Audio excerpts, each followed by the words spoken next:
Good morning, everyone, and welcome to the State of the Service Roadshow for the event for Tasmania.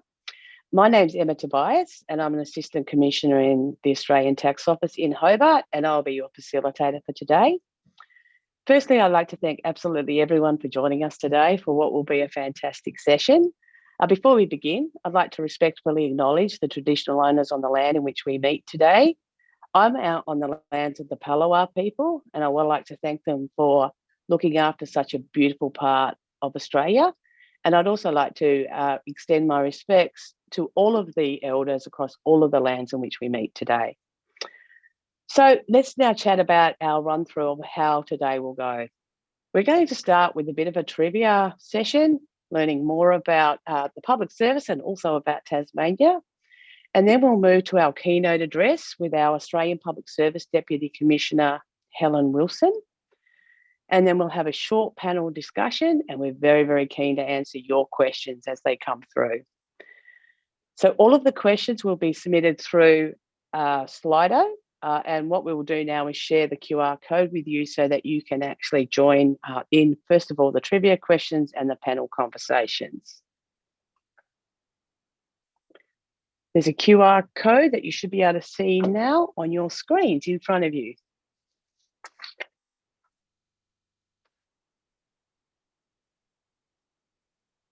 I've seen Rob has just getting his Slido sorted, which is excellent. Thank you, Rob.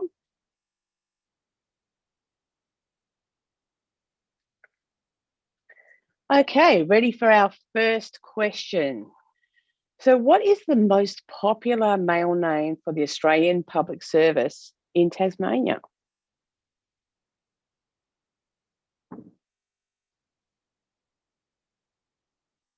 And the answer to that is David. So next question, what is the most popular name for females in the Australian Public Service in Tasmania? I'm hoping it's Emma, but it may not be.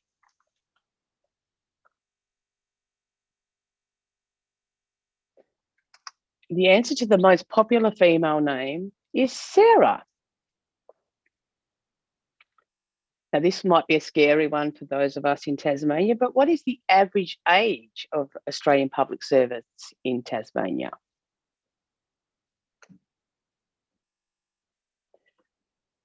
The average age is 45, and what I'd say is then I'm well and truly above average in relation to that. Okay, our last question. What are the top 3 most common countries of birth outside of Australia for Tasmanian APS employees?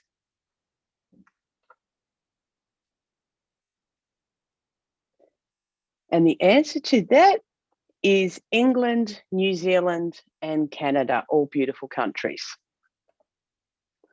Excellent. Thank you very much for participating, everyone. That's a great bit of insight for us as we start our conversation. I'd like to now invite Helen Wilson, the Australian Public Service Deputy Commissioner, to deliver the keynote address. Thank you, Helen. Thanks, Emma. Emma, is it back to you? Oh no, thank you, Emma, and it's great to be here today. Thank you to everyone online who's joined this event. It's wonderful to have you here and be connected to this event. Did you know that there's over 3,900 public servants in Tasmania? And while I'd love to be there in person, it's great that we can be connected virtually. Personally, I think Tasmania is one of the most beautiful places on the planet. Today I'm delighted to be joined by Mardi Jarvis, who's Assistant Secretary of Regional Services in the Department of Defence, and Rob Bryson, Assistant Secretary of Offshore Patrol Vessels, also from the Department of Defence. And I've already asked Rob if I can come on an offshore patrol vessel, but he made no promises.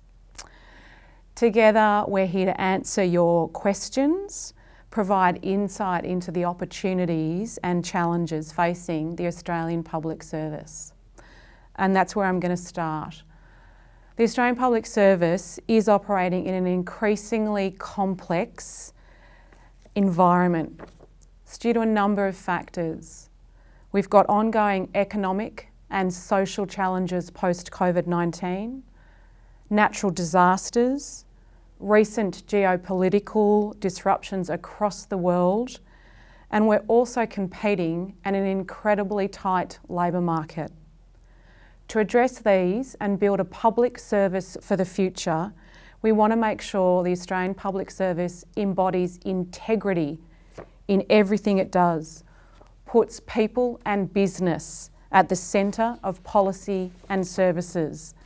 We want to be a model employer, and we want to make sure all of you have the capability to do your jobs well.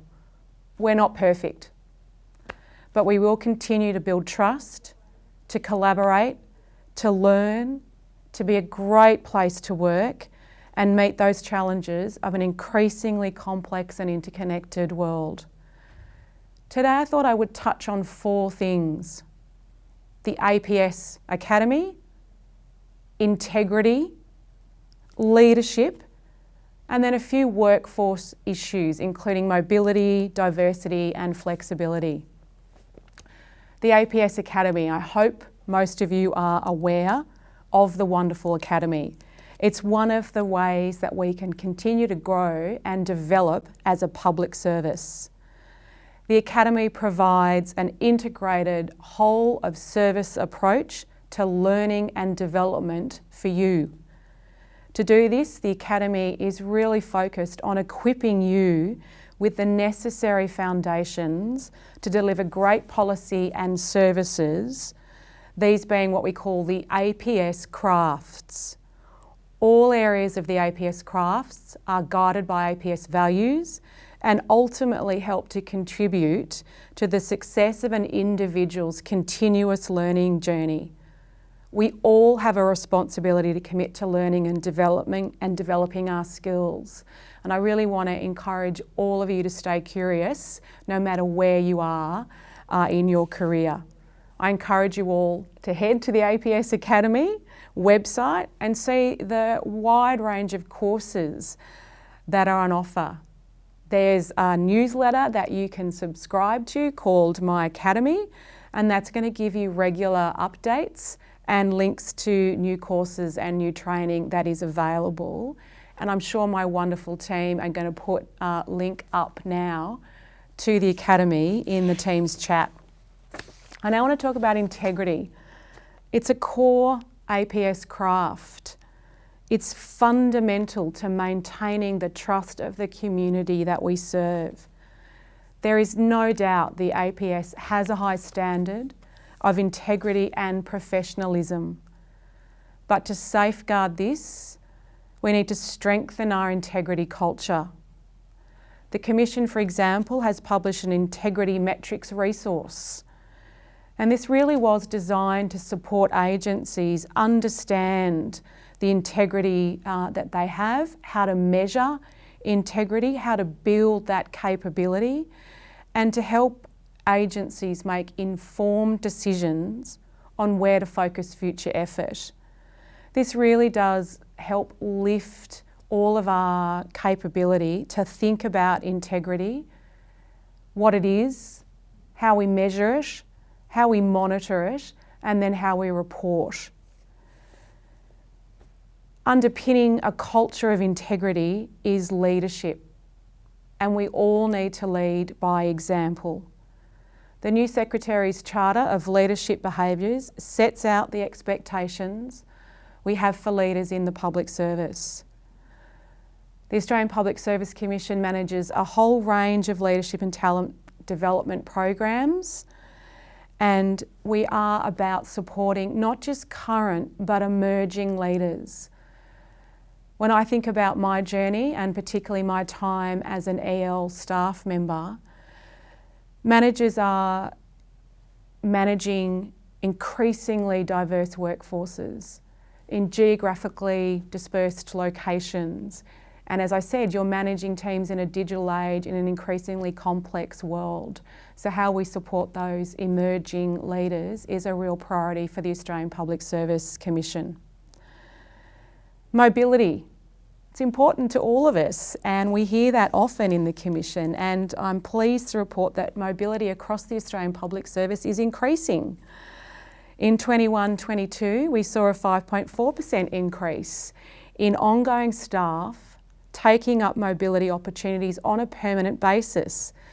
This is the highest annual rate in the last 2 decades. The mobility framework was released in 2021, and 1/3 of respondents to the 2022 employee census reported a temporary move at some time in the last 3 years, with 1/5 of those going to a different agency. Mobility really enhances the capability of employees, of teams, and of organisations. It helps us all to learn to speak other people's languages. There are different cultures in different organisations, so mobility really does help, all of us speak other people's languages. It gives us exposure to different roles and workplaces. It increases employee skills and experience and helps them to build networks and understand the variety of roles available across the service. If you are interested in finding out more about mobility opportunities for yourself or for a member of the team, visit APS Jobs website and go to the Temporary Opportunities tab. A skilled workforce. How can we ensure that you're all skilled and have the capabilities that you need? The APS workforce strategy is supporting a cultural shift in strategic workforce planning. The strategy is supported by the development of the APS professional streams. Those streams are data, digital, and human resource professionals, and the centralised management of career pathways and entry-level recruitment for those professional streams. The streams really are there to lift the data and digital experience and expertise of the entire APS workforce, including in the SES, delivering entry pathways and career development opportunities so that the Australian public service becomes more attractive to join and more attractive as a place to stay. 2 recent initiatives I just want to touch on to strengthen attraction is the Affirmative Measures Aboriginal and Torres Strait Islander Recruitment Hub that was launched in July 2022, and the Affirmative Measure Disability Employment Recruitment Hub, which was launched in November 2022. A topic that has come up in other State of the Service roadshows that we've held in ACT, in New South Wales and in Queensland is the future of work. We know we need to broaden the way we attract a talented and diverse workforce. We need to think about how we encourage people to apply and work for us, and how we recruit into senior roles. We also need to invest more in our people and how we nurture them and their careers to stay in the service. To enhance our employee value proposition, we are exploring options around location, around flexibility, and we're looking to reinvest in internal capability and reduce reliance on external expertise. The Commission is developing an APS-wide approach to flexibility. While agency heads will continue to be best placed to make decisions about the operational requirements of their agency in a competitive labour market, there is no doubt there is a compelling case to support greater flexibility across the service and embed flexible work in the APS employee value proposition. To ensure flexibility works for everyone, arrangements need to suit individuals, they need to suit teams, and they need to suit agencies as well. So in closing, 2023, it's going to be a big year for the Australian Public Service, and things really don't look like slowing down anytime soon. I challenge all of you to not only continue to do the incredible work that you do, but to also take care of yourselves and one another.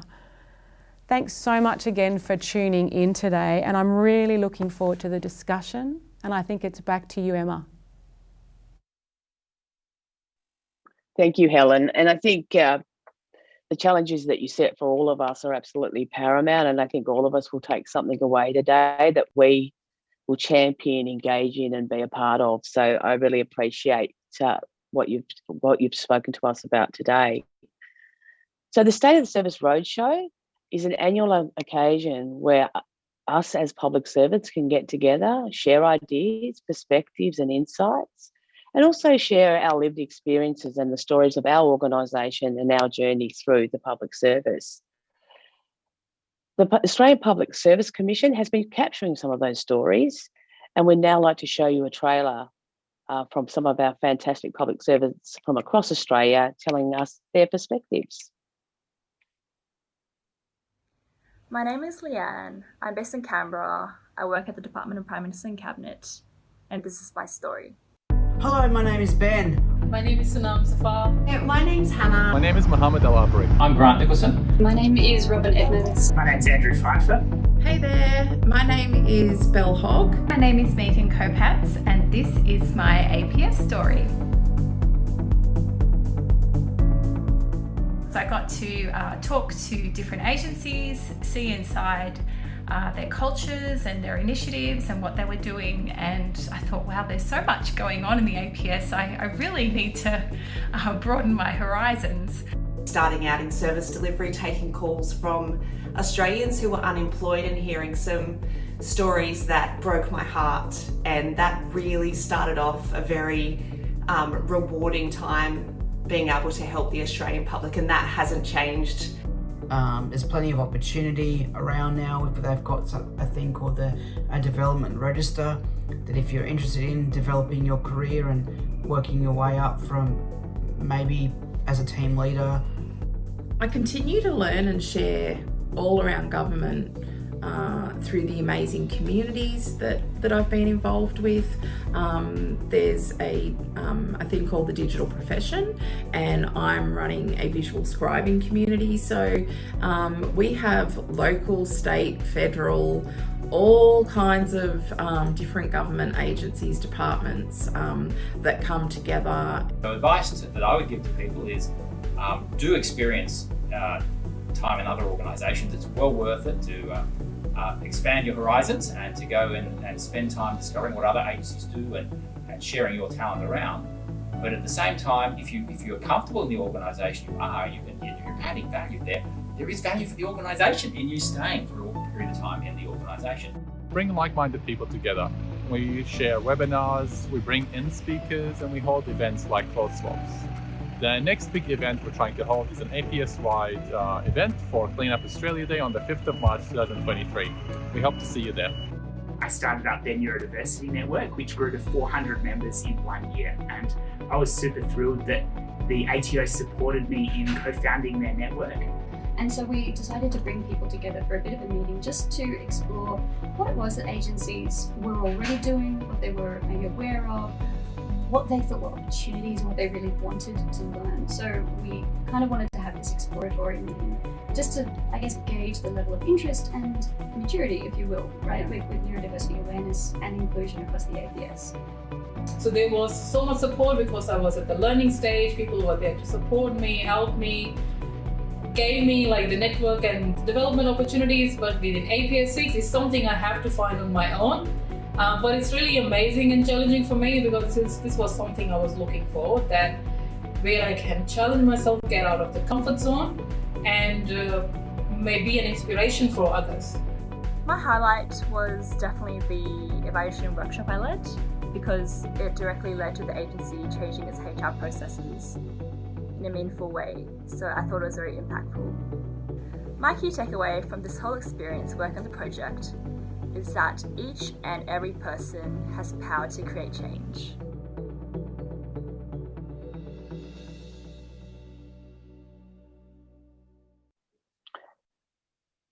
Thank you, everyone. And thank you very much for that video. I think there was some absolutely fantastic, and I just love to hear the passion and the enthusiasm of all of those people that spoke on the video. Now, let's move to our panel discussion. And remember, if you've got a question, please put it through on MS Teams, questions and answers, the chat function. And if you really want to hear the answer, vote that question up so that we make sure that we get to that one for you. Now, I'd like to introduce our panelists. So first of all, I'd like to welcome Mandy Jarvis, Assistant Secretary, Regional Services at Department of Defence. That's a mouthful. Mardi, and I'm glad I got that right. And Robert Bryson, Assistant Secretary, Offshore Patrol Vessels at the Department of Defence. So firstly, thank you very much for your valuable time and for joining us for our Tasmanian conversation. Now, I'm sure that the audience will be thinking about lots and lots of questions, but to begin, we'll start with one of our questions. So thinking about the APS reform priorities and the APS becoming a model employer, let's turn to both work location and dispersed teams. This can mean different things to different agencies, but I'd be interested in understanding your perspective, not only from your personal history, but also what you see from the broader perspective of the APS. I might start with you, Mardi, if that's okay.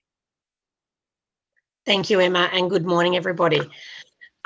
So I do have personal experience of leading teams in dispersed locations. So in Defence, I have a branch of about 500 staff across about 40 sites nationally, all corners of Australia. So I'm quite used to that.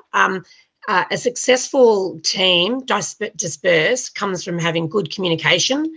And it also comes from having trust and empowering the staff out on the ground to do the right thing and letting go of some of that control that sometimes as leaders we feel we need to have.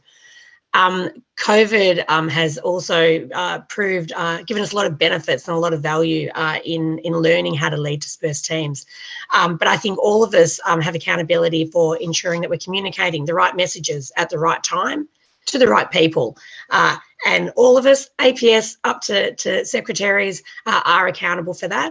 And as employees, I would encourage those staff out in dispersed teams to look for the messaging and make sure they're asking questions of their leaders. Getting out and about and visiting teams is important, so you can test that the culture you're trying to drive is actually what's occurring on the ground. But again, technology such as this has made it some benefits in not needing to jump on a plane every 5 minutes. But I certainly think comms and trust are critical in ensuring that teams in dispersed locations are successful. Might throw to Rob. Hey, Mardi. G'day, everybody. Yeah, exactly what Mardi said. The key to remote working is communication. And then if you think you've communicated enough, you haven't, and communicate more.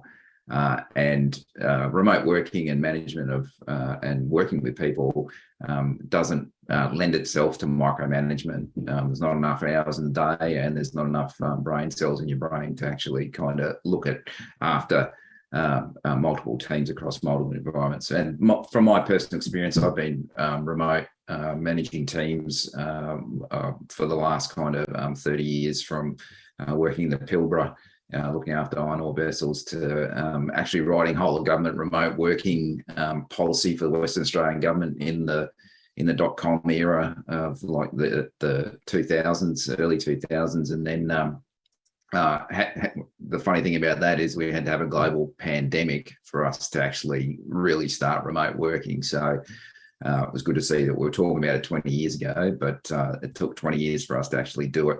And I think we've learned a lot from that and moving on from it as well. The last kind of 20 years before I joined Defence was spent with the Australian Antarctic Division, and hello to any colleagues that are online from there today. It's good to actually be back in Hobart and being in. Yeah, so and that's all about remote working. And if it wasn't for remote work in that environment, we'd get none of our scientific work done in Antarctica. So again, communication, again, what Mardi said about trust and not relying on micromanagement.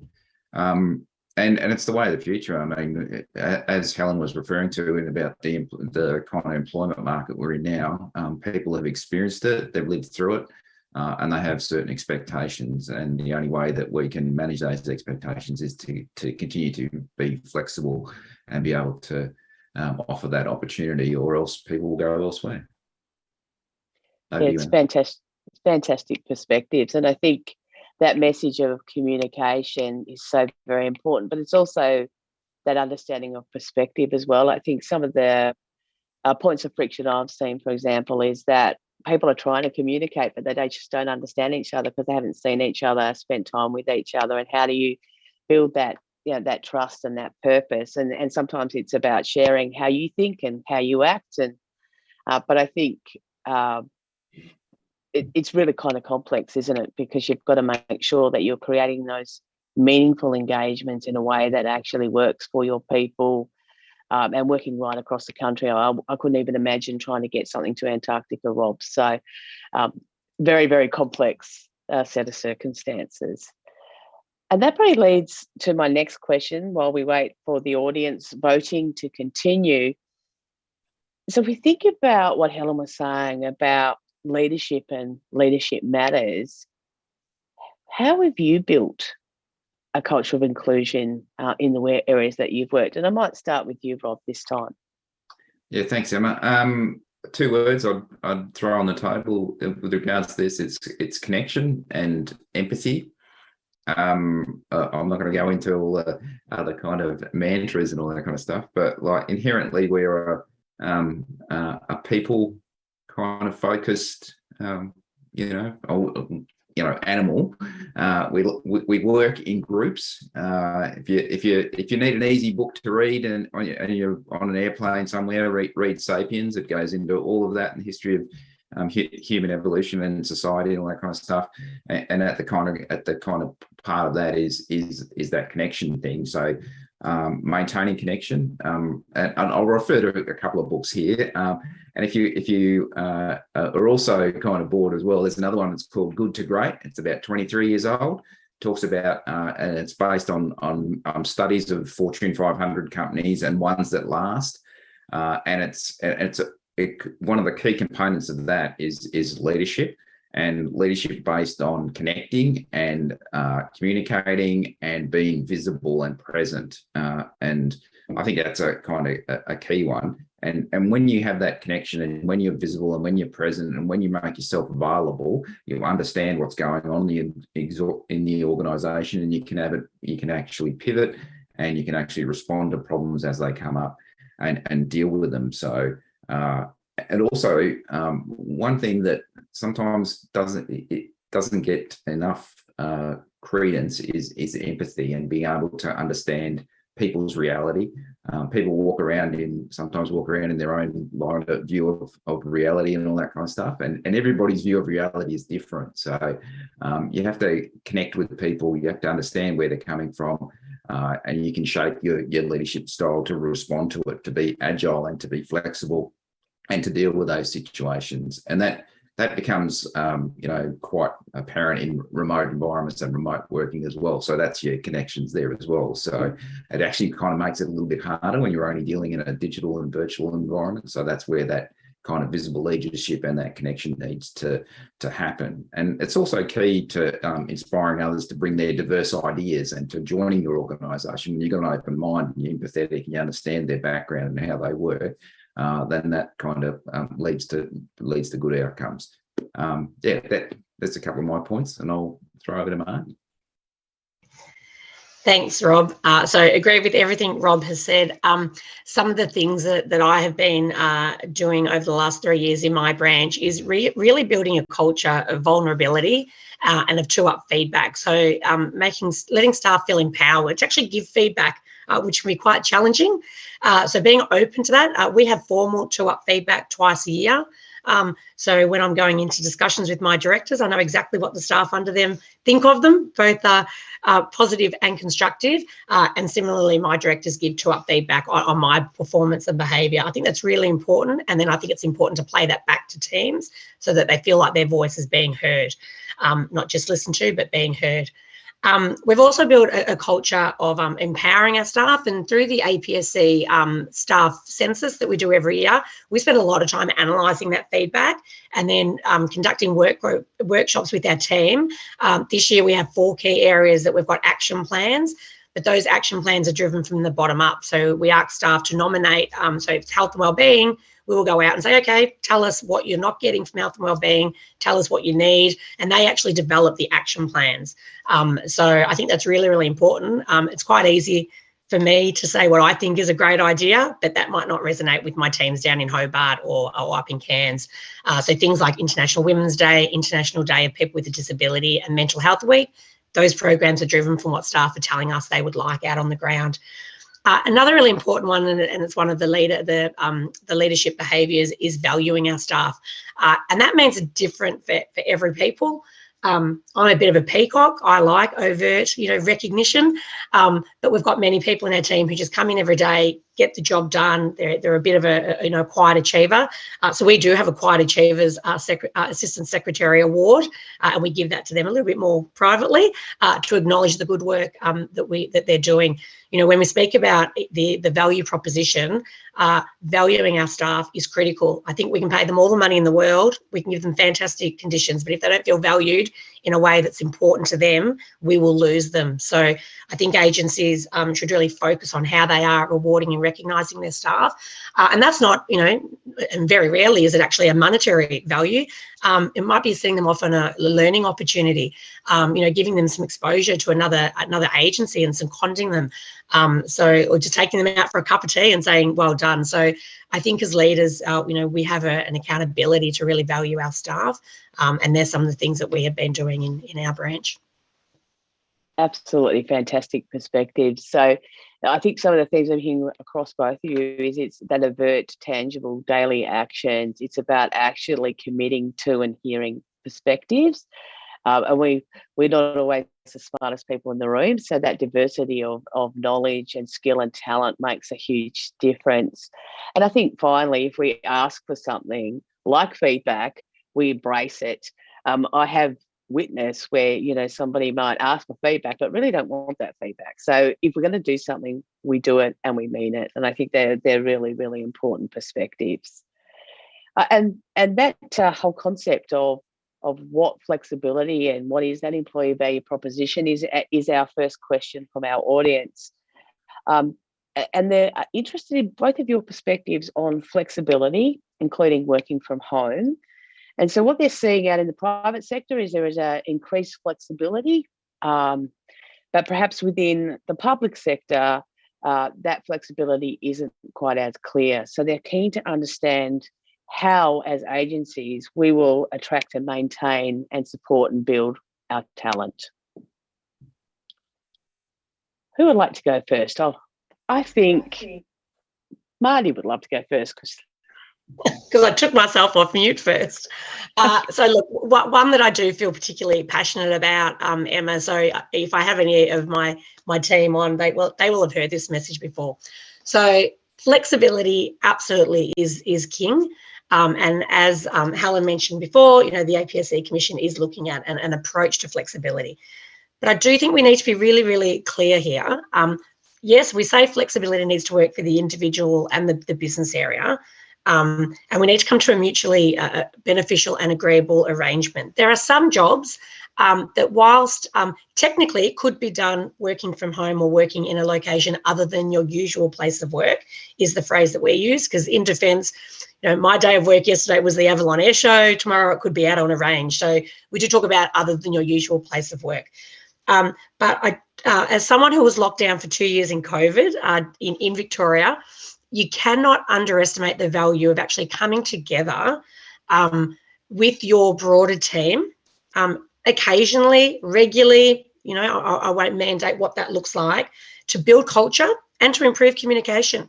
Where I've had issues with teams where staff said, well, we didn't know that, or we haven't heard about that. Sometimes it's because those conversations have happened, in meetings, around the office. So there is absolutely, you cannot underestimate the benefit of being able to work flexibly. And again, that's not just working from a location other than your usual. It's, differing staggered hours, it's part-time work. We have all of those options available to us pre-COVID. In defence, it was a bit more challenging sometimes to have leaders who would support a flexible approach, but, that is absolutely gone now. And I think defence as an organisation is very flexible. But I do think this idea of this concept that you can get successful teams and successful outcomes on the whole with staff working from home 5 days a week, I don't think is actually a realistic outcome, but it will work differently for every team. I have some roles where they need to be, in location because of the systems they're using. I have other roles where staff might come in at 9 o'clock and, finish 3 o'clock and work part-time hours, and I'm working from home today. So I do think it's really important you have that conversation early with your supervisor. But when we're onboarding now and when we're advertising, I think you will see more and more ads are being more flexible. They are being more location agnostic where they can be. But I do think we do need to be honest with our staff and say that human, and Rob spoke about it earlier, that human contact, you cannot underestimate it. And again, being locked down for 2 years with 2 9 and 10-year-olds, they were 9 and 1 year and 10 1 year, getting out and seeing people definitely has its benefits. Yeah, I'll just add that it comes down to, again, that the win-win for both parties in the negotiation about how you're going to push forward with it. I mean, some jobs just preclude that working from home, and others, it's quite a viable option. But there's got to be an understanding about that, and it's got to be talked through to get that win-win. But again, it is something that we really need to be cognizant of as an APS. I mean, from my own perspective in defence, actually getting engineering resources is extremely hard, and we have to actually be innovative in the way that we approach that and make those opportunities available, because it's not going to get any easier. I mean, we're competing demands across major consulting firms and the mining and gas industry and stuff like that. So we have to be kind of proactive and innovative about the way we approach that. Yeah, very, very good perspectives. And I think, it's all about balance, isn't it? Flexibility for the employee, business outcomes for the employer, and making sure you're working. And again, go back to everything you've been saying, communicating, talking, understanding perspectives. So fantastic insights. The next question we've got from the audience, I think maybe I would ask if Helen wouldn't mind starting the conversation for us. So we'd like the question is, can we provide an update on the intent and the process behind the APS-wide bargaining? So Helen, could you give us your perspectives in relation to that one?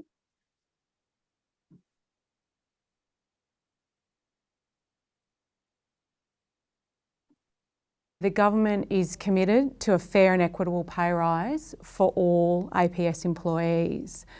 And a goal of the Australian Public Service Commission is to complete that service-wide bargaining process as quickly as possible. And we're looking to start that service-wide bargaining process around late March. And look, in the meantime, the task force that is in the Commission is considering options to standardise terms and conditions across the Australian Public Service. But those details around pay and proposed common terms and conditions is really a matter for that bargaining and for those negotiations. So there's not much more detail that I can provide at this stage. But thanks for the question. So late March, and government committed to a fair and equitable pay rise for all public servants. Thank you, Helen. That's great insight and perspective. We'll move to our next question now. So the APS has been held up to scrutiny recently through a number of royal commissions, Defence in particular. Does the panel have anything that they can share from the lessons learned from those commissions? I'm not sure who would like to start the conversation. So Emma, I'm happy to make some general comments. For the listeners online, there is currently a Royal Commission into Defence and Veteran Suicide that the Department of Veterans Affairs and the Department of Defence are obviously front and centre of.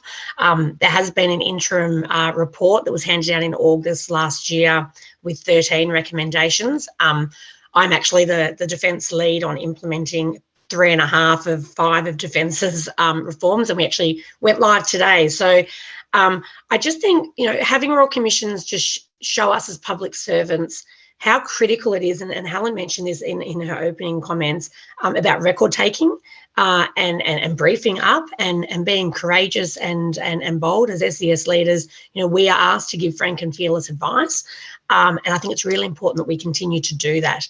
I also think in implementing the interim recommendations, it's been a fantastic joint effort between Defence and DVA to do it as joined up approach. And I think as the APS, we need to always remember that we are first and foremost an Australian public service.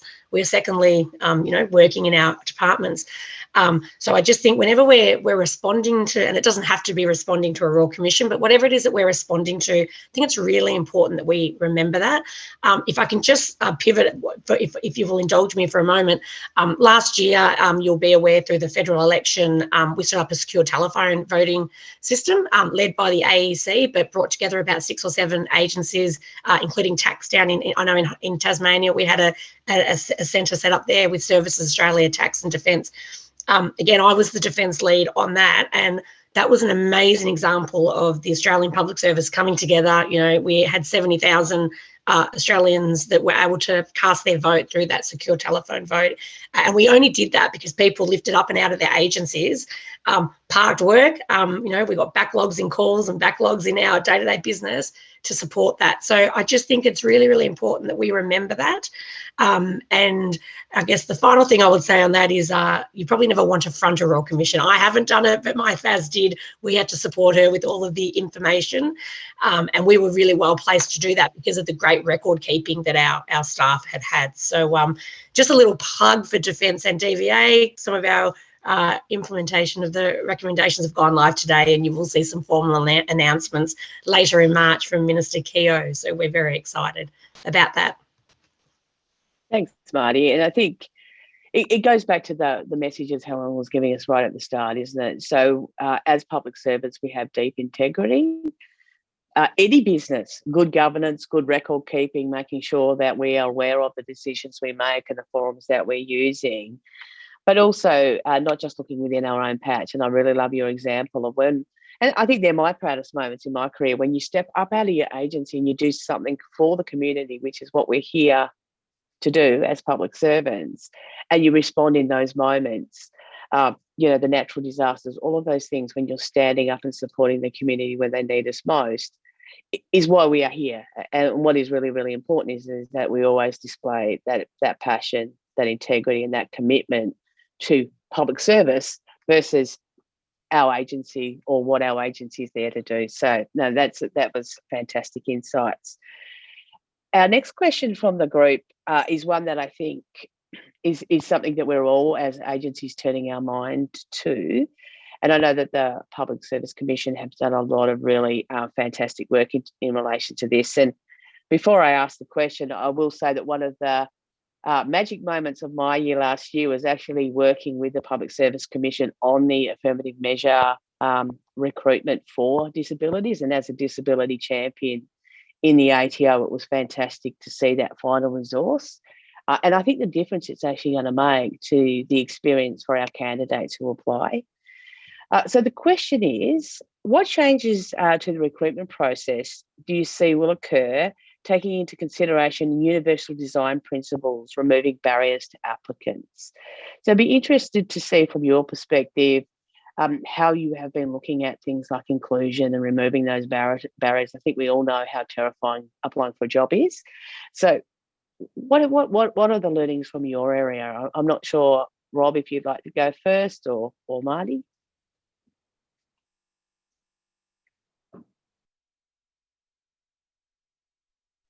Sorry, you're on mute, Rob. You think after 3 years of remote working, we'd get that sorted. But anyway, I just say it's an interesting question and well asked, because I think we're getting there. We've started that journey, but we're not entirely there yet.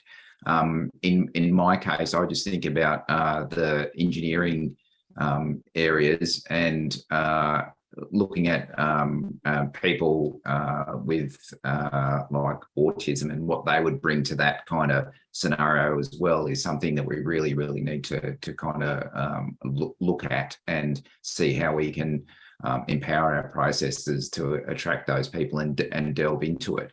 I mean, I try to actively look for candidates around the place that you can add value to what we do, because the market is very limited, and that potential kind of area needs to be tapped into to get into it. So it's looking at all those kind of processes around. I mean, the classic is our reliance on the typical APS interview process, which is so artificial. It's just bizarre, and looking at different ways. So in my own case, we've been looking at different kind of processes to actually still kind of remaining within the kind of boundaries of the merit selection process, but looking at innovative ways of like empowering that process to see what we can allow people to do. So give us a presentation, or like a work, something that's really related to what we want to achieve, instead of this what do you bring to the job, or how do you handle difficult customers, or something like that. So being quite proactive in that regard. Yeah, the journey started, but it's a long way ahead. I might just jump in here, Rob. I've got some really good news for you. The Australian Bureau of Statistics has done some great work around recruiting from the neurodiverse cohort. ABS has a presence in Hobart, and you're absolutely spot on. How do we think about recruitment? How do we make it work for individuals that are neurodiverse? Giving questions early. A recruitment hub that allows people to demonstrate their skills in a range of ways, not your stock standard interview where you're asked 3 questions. So I'm just going to make a plug for the fact that there is a lot of work that has been done to look at recruitment from the neurodiverse cohort, and I'd really encourage you all, and I'll make sure that some of those great examples the Australian Bureau of Statistics are doing are distributed more broadly. So great question. Excellent. Thank you for that extra input, Helen. Now, I promise this is not my question, although I'm very, very interested in both of your answers. So how do we ensure that the APS equally identifies, develops and promotes older staff? As in some agency, it seems that we are looking at the younger talent. So views from you about how we look to support all of that wise wisdom and knowledge as an older Australian that we can use in our organisations. Any thoughts from the group? Wow, as somebody that's approaching their 55th birthday, I'm totally engaged with this. Again, I mean, we're all living longer. We're in an economic sense as well. We need to be able to, not necessarily work longer, but like be able to make a contribution to society going forward. So the APS needs to be like looking at that kind of that workforce. And again, it's like I was saying about recruiting from the neurodiverse, and thanks Helen for the correct terminology there, workforce. It's about how we're empowering our kind of older Australians to actually participate in the workforce going forward, because we all know we all live longer. We're all remarkably healthier than we, like if we look over the last kind of, generations and all that kind of stuff. We're all living longer. We're all got the mental capacity to contribute. Maybe we don't want to do it 5 days a week. Maybe we want to do it 2 days a week or something like that. And again, it's up to us to be innovative in the way that we approach recruiting and how we tap into that, because it's got tremendous value, and especially in a moment when you're at full employment in this kind of economy, and you need to be able to tap into those skills, because they're not there. They've gone elsewhere, and they're being used elsewhere in an economy that's like bubbling away in different areas. So yeah, we need to tap into it and utilise it better. Yeah, it's a really good perspective. Mardi, did you have some things to add? Yeah, so look, I would just add, particularly with our existing workforce, I think it is really important to have that conversation about not necessarily career progression. If you're getting into your more mature years, such as Rob, I'm not quite there yet, but not too far away. Exactly what is that individual looking for? And I think, it's upon all of us as leaders to continue to develop our staff. So they might not be looking for the next promotion. They might be quite comfortable with the level they're at, but they still have another 5 or 10 years to go. But I do think as an organisation, we're exploring this idea of quiet quitters at the moment, which can be done at any age level, of course. So I think it's really important that we understand what drives, whoever it is, regardless of the age, and what they're looking for. And not just that constant drive of, okay, what's your next promotion? What can we do to get you there? It's, what is giving you satisfaction and what do we need from you? And making sure we're giving them exposure to roles or learning and development opportunities to make sure they're still getting a sense of purpose. I have had feedback from staff that sometimes they do feel there's this ageist culture and they get to a certain age and they get a bit forgotten about. And I think as leaders, it's up to us to ensure that those conversations are happening. But I do also think it's important when I do my performance discussions with my staff twice a year, saying what does the next 5 years look like for you? As SES, we get asked, what is our 5-year plan? And I think as employees, don't be nervous about that conversation. If your supervisor is saying to you, what does the next 5 years look like for you? It's not because they're trying to get rid of you. It's because they're trying to succession plan. And that is more important now than ever. And be honest with them. If you say, well, look, I don't know, maybe in 5 years I might, or maybe in 2 years I might, just have that honest conversation. But then we need to live by those behaviours of not just putting them in a corner, saying, okay, well, what does the next 5 years look like? As Rob said, it might be, I actually would like to go down 3 days a week. Great. We would rather have a high-performing staff member 3 days a week than no days a week at all. So I think there's a mutual obligation there to have that conversation and be honest in the conversation and then in your actions after that conversation. And I would add that, it's a cycle as well. I mean, we've got to be, nimble enough to be able to allow people to go off and actually test other kind of phases, like go to the private sector and then come back if they want to. And then we can tap into that, diverse, and innovative kind of, background that they've had, and actually it can only work for us in a positive sense going forward. Yeah, and I think, Rob, that goes back to that kind of concept of mobility, sharing experience, getting experience, finding perspectives, bringing perspectives back. And I think, for any person, diversity is important to an organisation, diversity of thought, diversity of experience, diversity of knowledge and know-how, and even personality, because who doesn't like a black hat in their leadership team, because they help us see the things that we perhaps don't see. So, but I think that's that mutual obligation part about how do I put myself forward? How am I raising things I need to raise so that I get the support I need, or the flexibility I need, or the career opportunities I need? And so how am I entering into those conversations in a meaningful way? I do say to my people that I can't go like that and say, you're engaged. You have to meet me halfway. How can I help you feel valued? And how can I show you that you're valued? So I think it's that continuing partnership. Now, we're up to our last question, and I think it's a fantastic one to finish.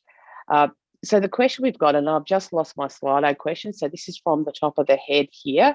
The question is have you got a real-life example where you've engaged in risk really to drive that innovative culture, and how have you got that balance between management of risk, driving innovation, and protecting the integrity of the system? So I might throw to you first, Mardi. Yeah, thanks, Emma.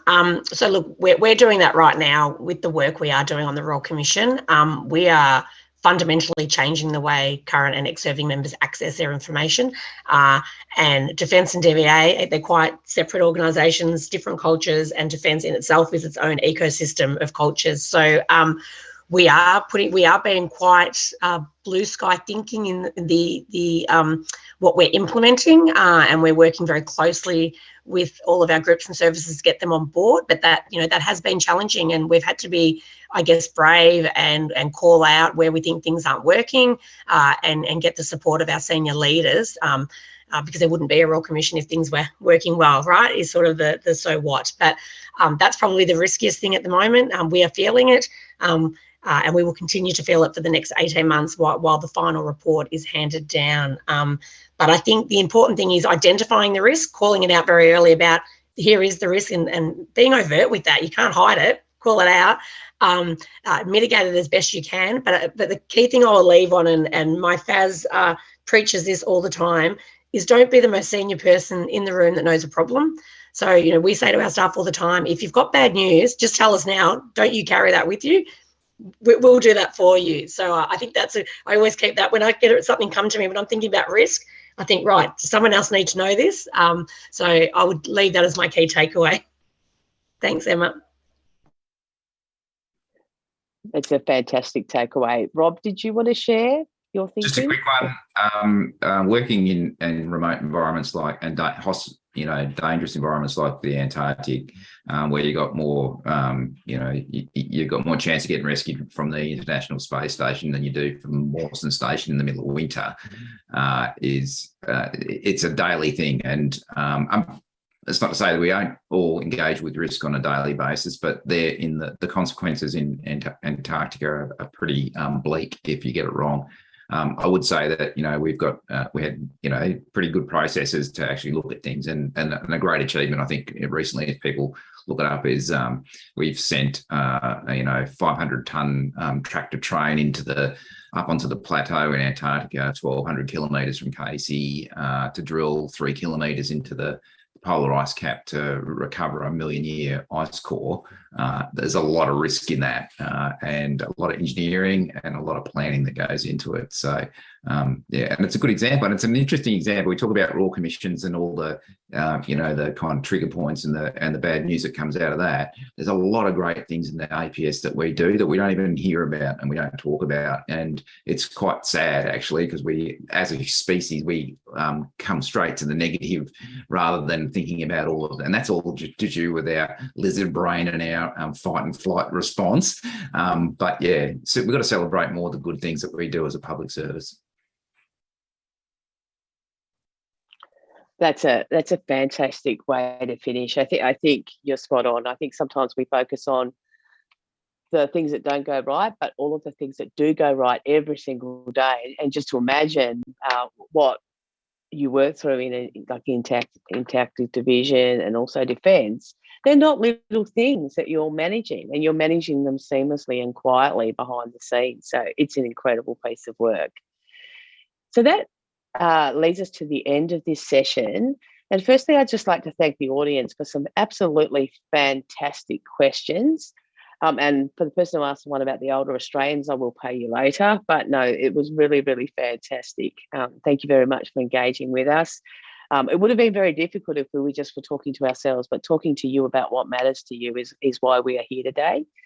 I'd like to thank the panel. I'd like to thank Helen for her insights and wisdom and perspectives from the Commission perspective, and to Mardi and Rob for such fantastic examples that actually mean something to anyone. Doesn't matter what department they work in. So I really, really appreciate your contributions today. I'd like to thank all of you for joining us today, and I'd like you to keep an eye out for the link that will come through that will actually share the recording of this session with you. This doesn't stop here. There is many more State of the Service roadshows to go, and they will continue across Western Australia, South Australia, Victoria and Northern Territory next week. Before we finish today, I just want to put in a plug for what I think is a really important network, and one of the wonderful tax officers chairs that network, that's Sarah Welsh, and it's the Australian Government Leadership Network in Tasmania. And this is a group of leaders from the APS 6 level and above that get together regardless of agency and talk both in person and virtually about the things that actually matter to them, discussing ideas, connecting, sharing perspectives, solving problems. So I would ask all of you to have a think about whether that is something that you would like to join. We'll share a URL to link, but we can share some information post this session. And finally, have a think about whether you would like to actually sign up to the APSC website. I've signed up, and I think it's just got the most interesting perspectives and wisdom and knowledge that I think is really, really fantastic that we share. Sometimes I think we get within our department and we know the things we know, but I think that website gives us that whole of service perspective. So without further ado, I'll thank each and every one of you for sharing an hour with us today, and I hope you have a fantastic rest of the week and the rest of today. Thank you.